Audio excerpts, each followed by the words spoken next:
Good morning, everyone. Thank you for coming. This is our first of our inaugural series of spinal cord injury and primary care. And today we'll be talking about cardiovascular health and SCI and what do I need to know. My name is Andrea Townsend. I am a clinical professor in the UBC Division of Physical Medicine and Rehabilitation and an attending physician at GF Strong, where I work on the acute rehab unit. I don't have any disclosures of financial support other than the fact that we are very fortunate to have received a grant from Michael Smith Health Research BC for a REACH educational grant, which is funding this series of talks. I do receive some salary support from UBC, as do some of the others on our planning committee, and we gave some small size stipends to some of our collaborators as well. No relationships with financial sponsors of anything other than getting that BC REACH grant from Michael Smith. And we're very happy to have sponsorship from the CPD activity from the Department of Family Practice at UBC. We've tried to mitigate any potential bias by having everyone involved in the scientific planning committee review all the content and approve the content, and to make sure we're following the recommended literature. We've used evidence-based practice to try to inform all of this. So by the end of today's presentation, you should be able to recognize the key risk factors for developing cardiovascular disease with spinal cord injury, utilize appropriate screening methods, intervals, and norms for assessing cardiovascular disease risk in patients with a spinal cord injury, and determine when patients with a spinal cord injury require a referral to a cardiologist, a nutritionist, a physiatrist, or an exercise specialist. So why is cardiovascular health important in spinal cord injury? I don't know how many of you have patients living with spinal cord injury in your practice, but I'm sure if you do that you've probably encountered some issues with cardiovascular disease. And as a matter of fact, cardiovascular disease is the leading cause of death in people living with spinal cord injury. There's a lifetime prevalence of 30 to 50% for cardiovascular disease, and it may be as high as 60 to 70% given the fact that we know that a lot of people have asymptomatic disease. People living with spinal cord injury have a twofold higher risk of cardiovascular disease compared to the general population. And I want you to think a minute about why that may be. Well, it's because people living with spinal cord injury have a higher prevalence of obesity. They have a lower energy expenditure and thus lower energy or food requirements, lower caloric needs. They're more likely to have central adiposity. They'll have impaired glucose tolerance, insulin resistance, and dyslipidemia. And they have impaired sensation and atypical presentation of cardiovascular disease, which makes it harder to recognize acute coronary events when they happen. I forgot to mention, you can also go to SCIRE-project.com. SCIRE is our spinal cord injury research evidence. There's several chapters in there, but there's a chapter for primary care physicians as well as other chapters for healthcare professionals. All of this information can be found there, and it's a great source of information if you're looking for information. So why is there a greater prevalence of obesity following spinal cord injury? Well, it's something called neurogenic obesity. And neurogenic obesity, really, you get sarcopenia, you get abdominal adiposity, osteoporosis, sympathetic dysfunction, and decreased satiety. So we have those denervated muscles, loss of muscle mass, change in body composition, lower levels of physical activity because it's just harder to exercise, limited access to physical activities, and all of that leads to an increased risk of obesity. And we know that more than 50% of people living with spinal cord injury are inactive. We know that in our general population we have difficulty with people achieving the exercise recommendations that we have, and following spinal cord injury it's just that much harder with the limited access to exercise and the limited muscle availability to be able to exercise. So with that lower energy expenditure, lower levels of physical activity, lack of movement in the lower limbs very frequently, often paralysis in the upper extremities as well, lower thermic effect of food. So we actually see that people living with spinal cord injury don't require the same energy to digest their food. Their thermic effect of food, the amount of energy required to metabolize that food isn't as high. And so each calorie counts a little more after spinal cord injury. So we get that decreased energy expenditure and decreased energy needs. But many people living with spinal cord injury don't actually decrease how much they eat. Sometimes that's simply due to the fact that they don't realize they need fewer calories. Sometimes it's due to the fact that we actually think that there's a change in their satiety. So they don't seem, we think that's a neurologic factor and that it's got to do with neurologic changes, and that they just don't see, they don't feel full the same way that they might have. They don't appreciate fullness after a meal. And so we often see increased caloric intake or relatively increased caloric intake. We also see higher central adiposity, so that change in body composition that we see, that sarcopenia, that increase in adiposity, we particularly see the fact that we see increased central adiposity, which we know is a risk factor for cardiovascular disease. We can see that in body composition studies. So we see that change in fat distribution, and people with spinal cord injury are 58% more likely to accumulate fat around their center.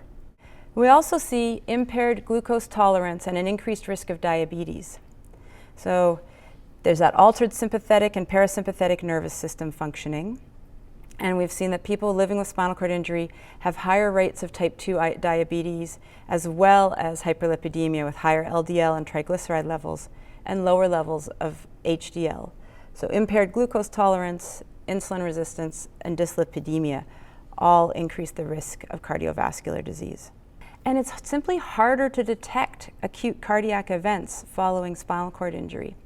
So if we think about our sympathetic nervous system, the main sympathetic nervous system outflow to the cardiac area is from T1 to T4. So anyone with a lesion above T1, a lesion at the, above T1, so basically anyone with tetraplegia is going to have impact on their cardiac system because they're not going to have the same sympathetic innervation. They're not going to have the control from above in terms of that sympathetic innervation. They will have their vagus, so they'll have intact parasympathetic innervation, and they'll tend to see that decrease in heart rate. And so we may not see that same increase in heart rate with exercise or with activity. They may not feel chest pain the same way. So from T1 to T4, they may have some partial sensation, and then from T5 and below, they should have fairly intact sensation in their cardiac region, but they still may not feel that chest pain the same way or in the typical manner.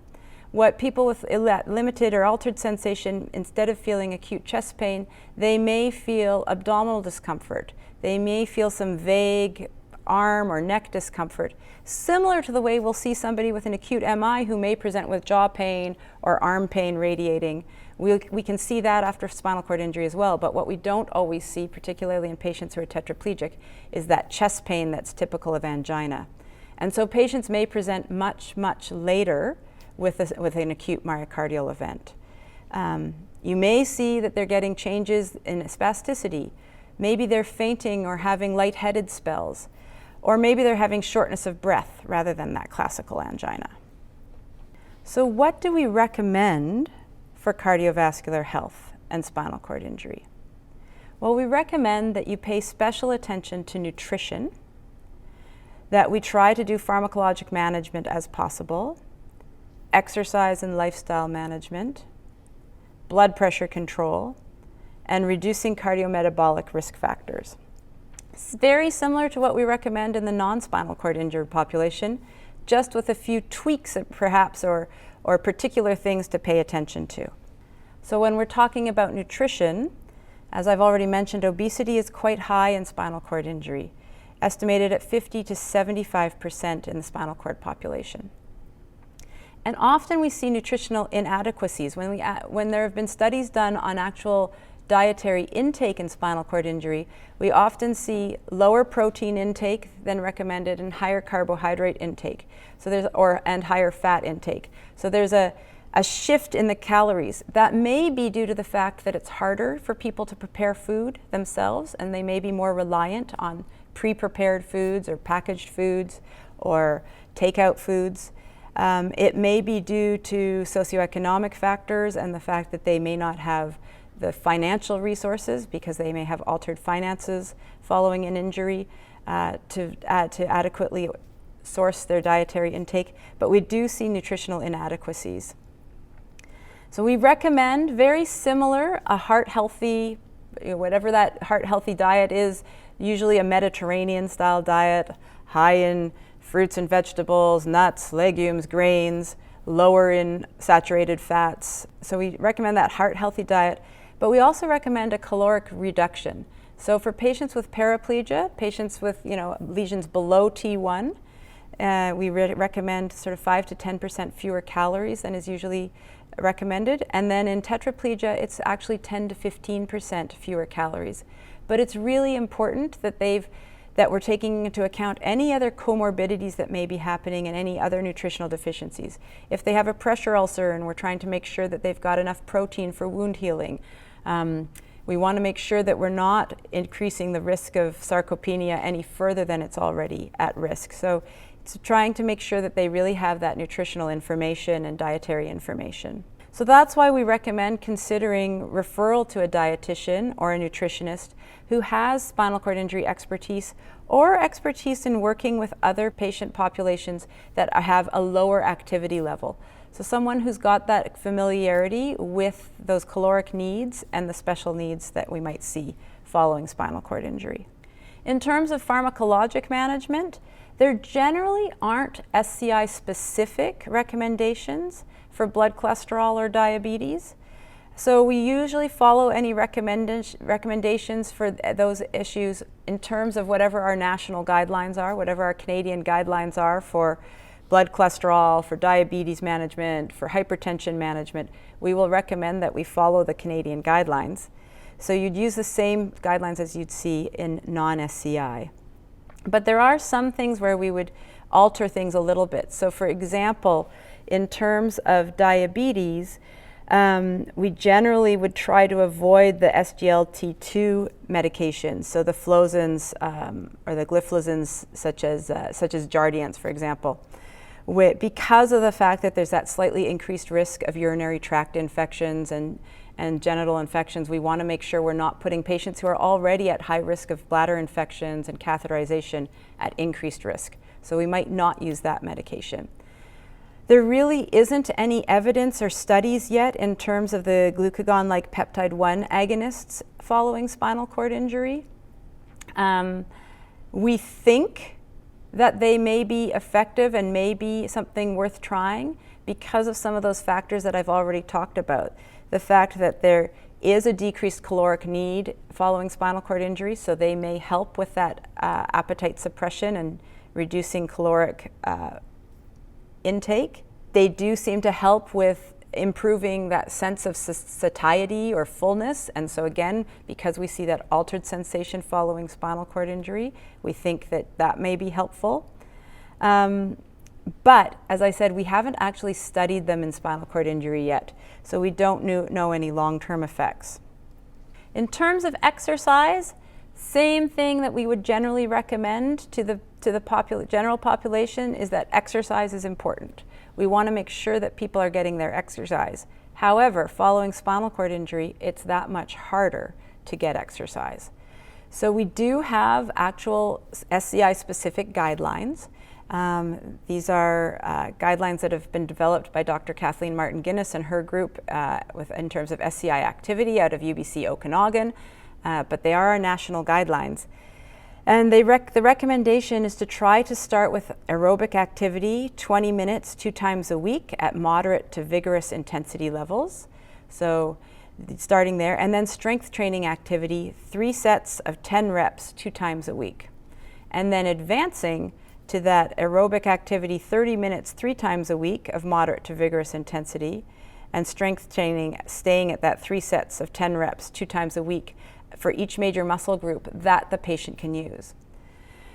The challenge is that lots of times it's really hard for our patients to get that exercise. So we'll see that if they're using wheelchair propulsion, they're using their arms and they're trying to get that exercise, but they don't have those major muscles in their lower extremities, so it's harder to get up to those heart rates. We also may see that that change in their sympathetic nervous system, that we may not see that increase in heart rate. So we really have to try to use that heart rate reserve to try to calculate what their target heart rate is and see if we can obtain that. Other options are arm ergometry, so people can have arm ergometers, which are basically like desktop arm bicycles, or they could have hand cycles where it's an actual cycle that they go outside with an arm cycle. Swimming, sometimes some patients can use swimming. They can do circuit training, and we can do electrical stimulation. So functional electrical stimulation, which uses electrical stimulation of muscles. You can even stimulate some of the denervated muscles, and we do see some of the benefits of exercise. The challenge is that we don't have people having a lot of access to FES. Most people don't have access to functional electrical stimulation at home, and if they're trying to access it through a therapy clinic, a physiotherapy clinic or something, they don't have the resources to go frequently enough to be able to pay for that. So that's an area that I think we really need to think about advocating for this patient population is modified exercise equipment in public gyms, community centers. Can we get them that modified exercise equipment? Here in Vancouver, we're really lucky because at ICORD, International Collaboration on Repair Discoveries, the Spinal Cord Research Center at VGH, we have a gym, we have an accessible gym called PARC, P-A-R-C. So if anyone has patients living in the Lower Mainland, they can access that accessible gym. They do participate in a research study as part of it, but really all the research study is that they go on the machines and that their data is being collected on a regular basis, but it's not an invasive research study. So patients are really usually very happy to participate and to have access to the gym there, which they can go to several times a week if they live in the Lower Mainland.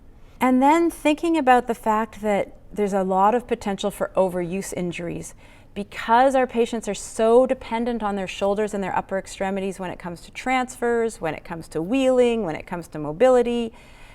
Any time that they start to increase their exercise activity, just the same way we see overuse injuries happening in the general population if they increase their exercise, we can see that after spinal cord injury. So some of the things we need to watch out for include carpal tunnel syndrome, autonomic shoulder injuries, pressure ulcers, depending on what type of equipment they're on. So we always want to make sure if they're starting a new piece of equipment, such as a bicycle of some kind, a different seating system, that we're pressure mapping them, that we're making sure they're not at increased risk. Or if they're using, they might be put on an active passive bicycle of some kind. So it may be something where their legs are strapped into a bicycle, they're using their arms to actually power it. But because of that leg movement, they're getting some friction on their lower extremities around their buttocks. So we just need to be really careful in monitoring their skin and making sure we're not running into any difficulty there. There's always the risk of autonomic dysreflexia in our patients if they have injuries at T6 or above. So T6 is generally around the breastbone level. And so if they have an injury higher than T6, higher than the lowest part of your sternum, then they're at increased risk of autonomic dysreflexia. The way it presents is with a sudden increase in blood pressure due to some kind of noxious stimulus. So something's going on below the level of their injury.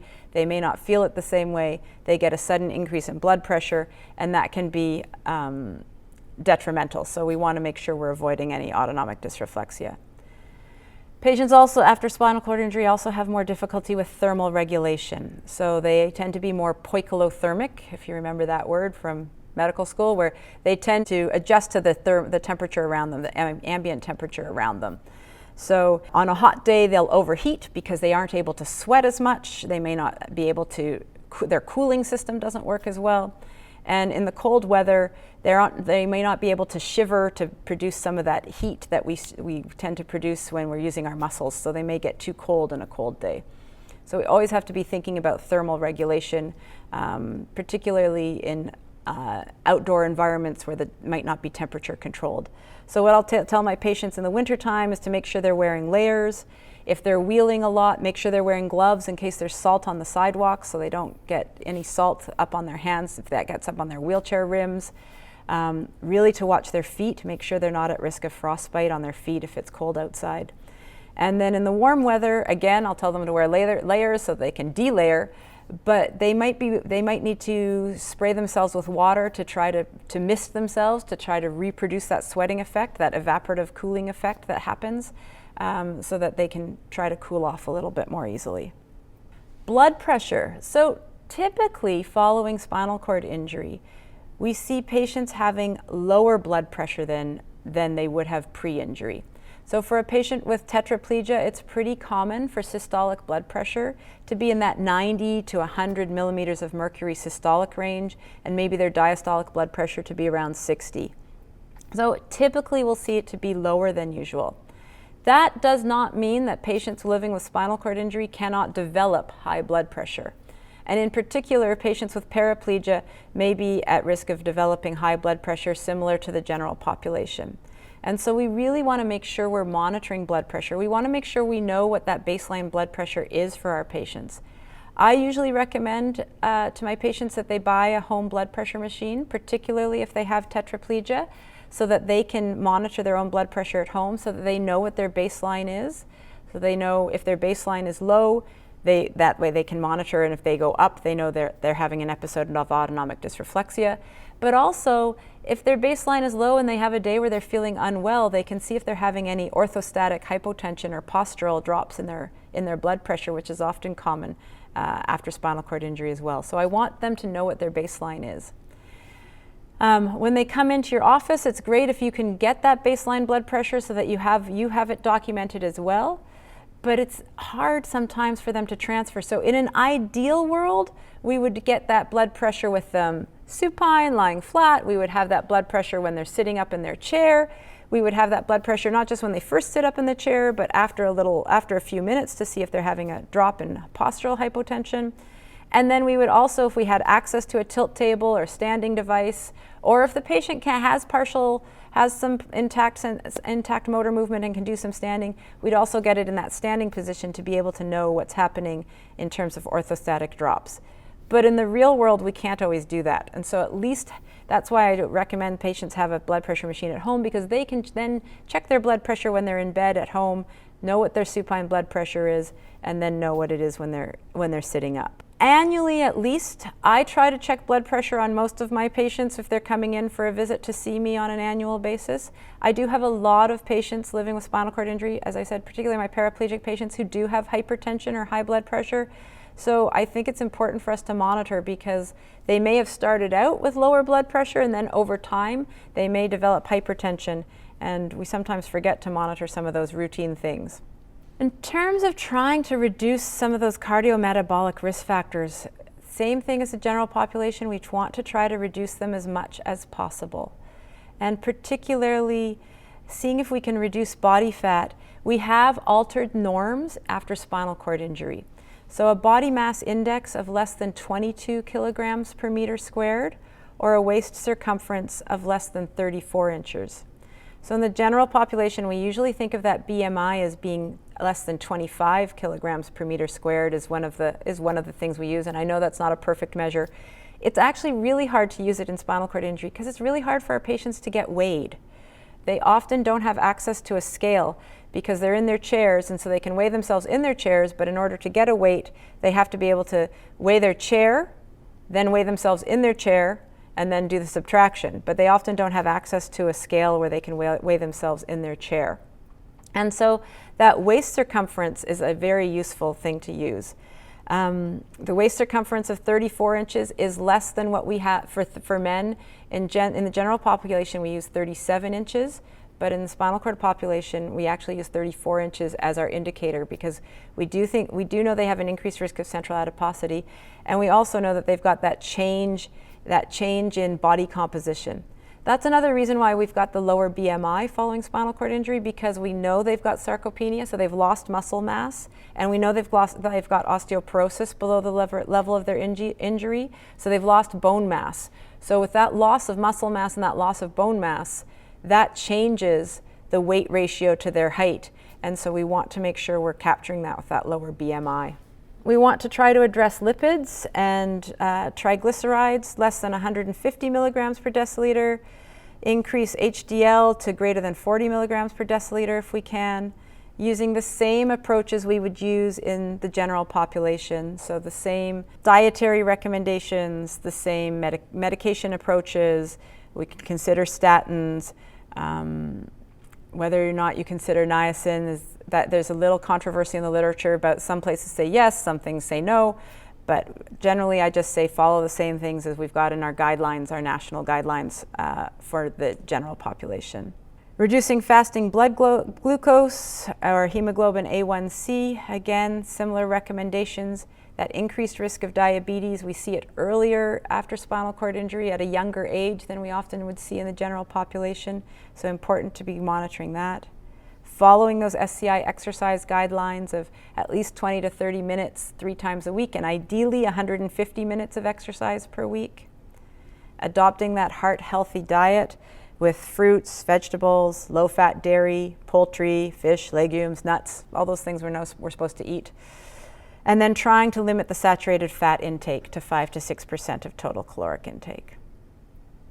Blood pressure, we use the same norms, but just remember that your starting blood pressure is generally lower after spinal cord injury, but we don't then say, at this time, we don't have studies to say that hypertension starts at 120 millimeters of mercury because their baseline is 90 or 100. We still use the same norms that we would use in the general population. Waist circumference, as I mentioned, we'll use the specific one, and the BMI, we'll use the specific one. Lipids, we don't have any new spinal cord specific norms. The blood glucose or hemoglobin, no SCI specific norms.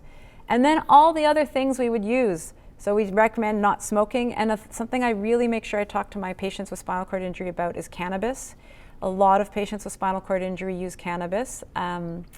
They may be trying it for pain management, they may be trying it for spasticity, they may be trying it for just general anxiety and relaxation. They may be using cannabis for many reasons, and so I always advise them not to smoke cannabis. I think it's pretty easy to be in agreement that there's not a smoke out there that's good for us, whether it's forest fire smoke, industrial smoke, cigarette smoke, cannabis smoke. Smoke's not good.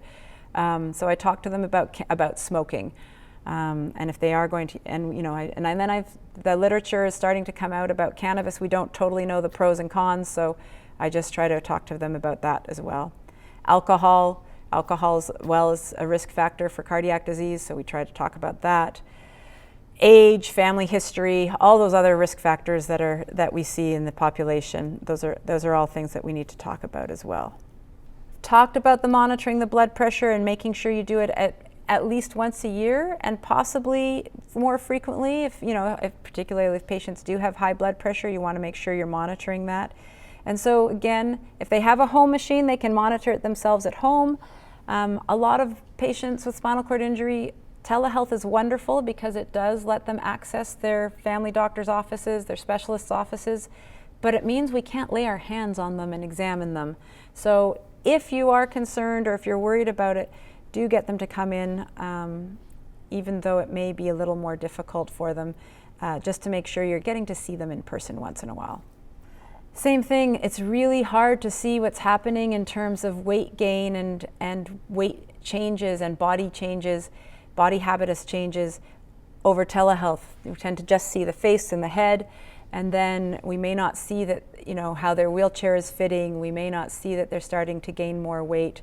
It may be harder to start that conversation, but I always ask my patients, how's your weight? Do you think you're gaining weight? And even if they haven't weighed themselves, they are often able to say, you know what, I think I am. My pants are a little tighter, my wheelchair is not fitting the same way, I think I've put on a few pounds. And so that opens up that conversation for us to have about weight management, diet, exercise, and trying to approach that.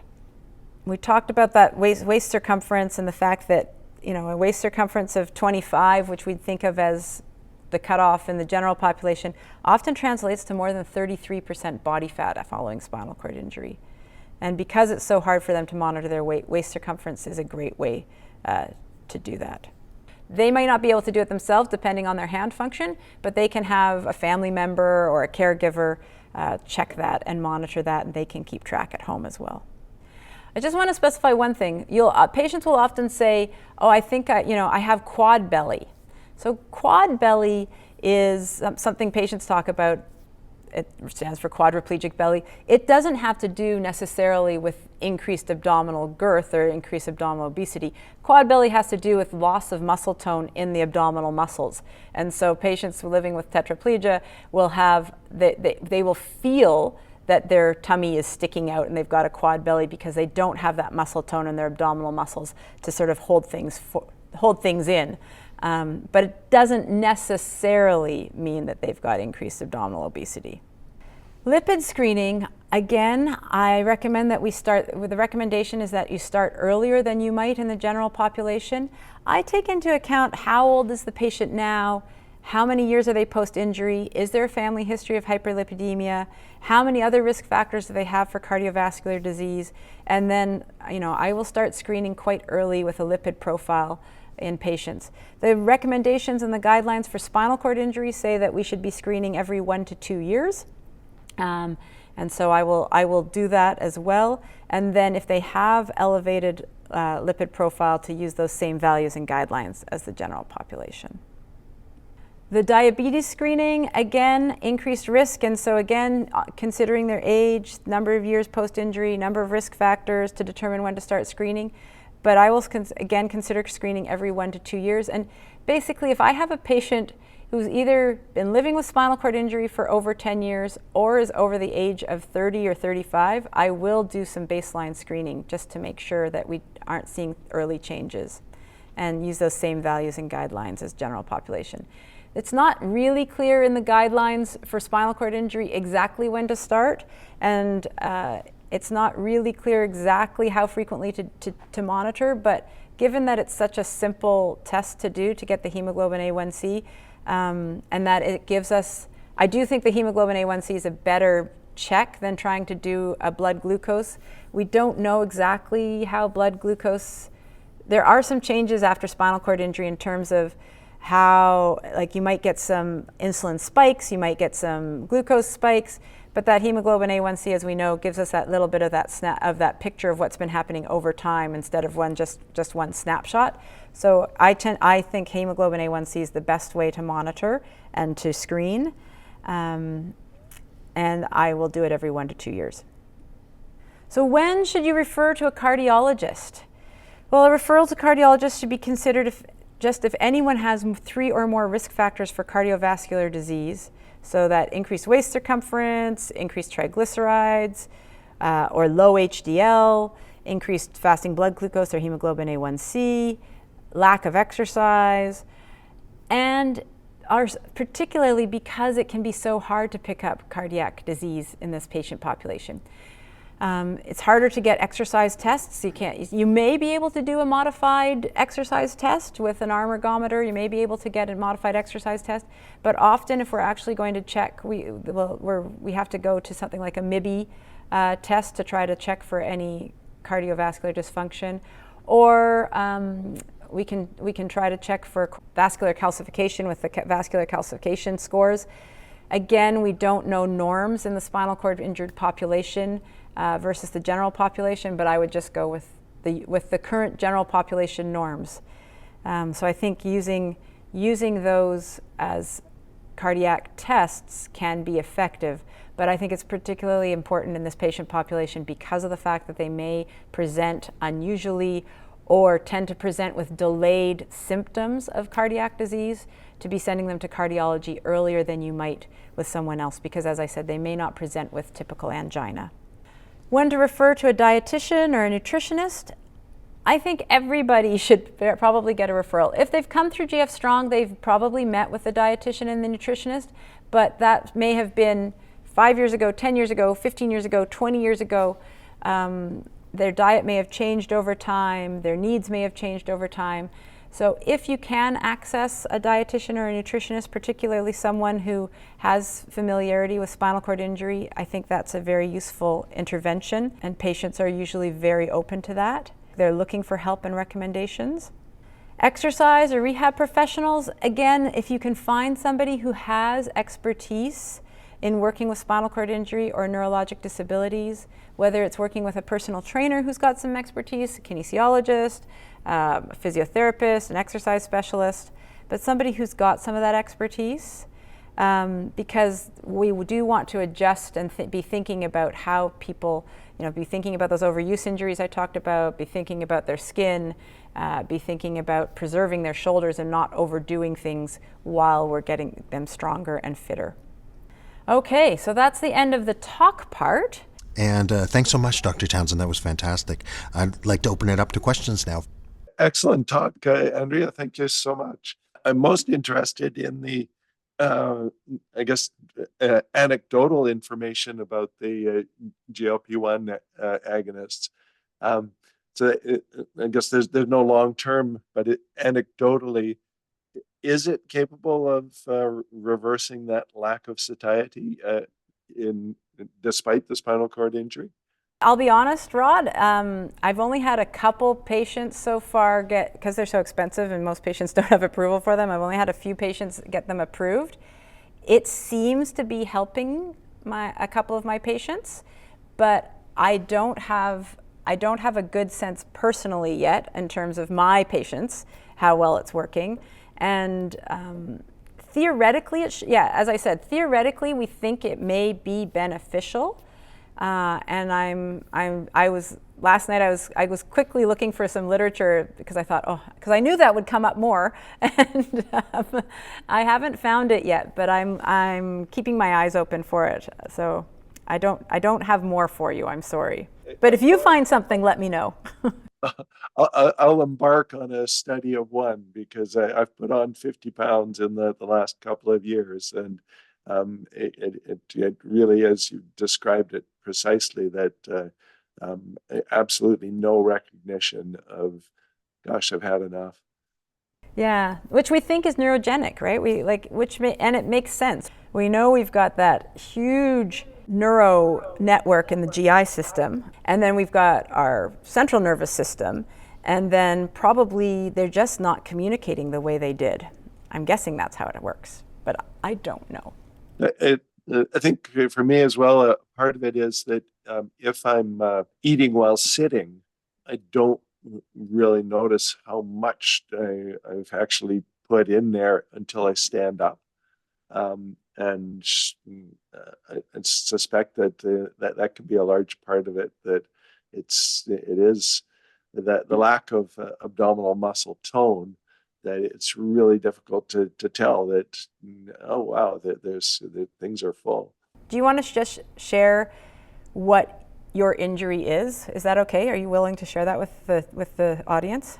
The injury is C4 incomplete. So yeah, as I tell non-medical people, essentially everything governed by a nerve below the base of my neck is messed up to some degree, but also works to some degree. Yeah, it's a very complex situation with additional neurological conditions stacked on top of it. Prior to the injury, I was a cardiovascular exercise addict, and attempted to maintain that as much as possible with what muscle groups I had maintained.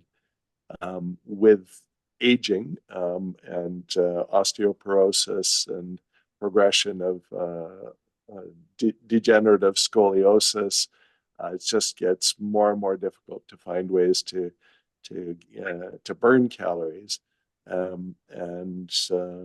It's within the last few years, it has just been extremely difficult to, despite the addiction to exercise, it is difficult to get enough to balance the calorie intake that I've been doing. I think it's just really helpful for the rest of the audience to hear that bit of that personal story that you've got. So I think thanks for sharing that. Rod's also a physician, right? Just to be, so you've got that extra expertise in there. Rod was graciously a member of our scientific panel as well, so was part of developing our material and being on our panel. So thanks so much for that, Rod. I've got a question, Andrea, if you don't mind. The hypertension, if you're starting lower with your blood pressure, why does the cutoff for hypertension still remain at normal general population levels? Probably just because we don't have the numbers properly in spinal cord injury. Dr. K is going to be a better expert at that answer. Dr. K is Dr. Andrei Krasyakov, who is a world expert in autonomic dysfunction following spinal cord injury. Intuitively, it makes sense that if your blood pressure is sitting lower, then and then your body, and we do see decreased elasticity of the blood vessels, et cetera, that we see that probably a lower threshold for hypertension might be appropriate, but I don't have those numbers. Yeah. I think it's so hard. It's so hard to study, particularly in spinal cord injury, because we see so much dysautonomia. We see that blood pressure going up and down so much that if we see sustained high blood pressure, then we know. But so often we're seeing patients where it's low in the morning when they get up, and then it's high later on in the day, and then it's low again, and then maybe it's high again. So it's really hard to monitor. So if people are having sustained hypertension, definitely we're going to treat it. But yeah, in terms of the actual numbers and thresholds. Yeah, and we all know that spinal cord injury being a relatively small population, it's hard to get the numbers to really develop those cutoffs and all that kind of stuff. But I was wondering whether there's some kind of, because their low blood pressure is low generally, is there some sort of buffer zone that they don't experience the effects of hypertension until like general population levels? Yeah, I don't know. And I don't think so, but I don't know. I wouldn't expect so either. Thank you. Have a great day, everyone. Thanks. Bye.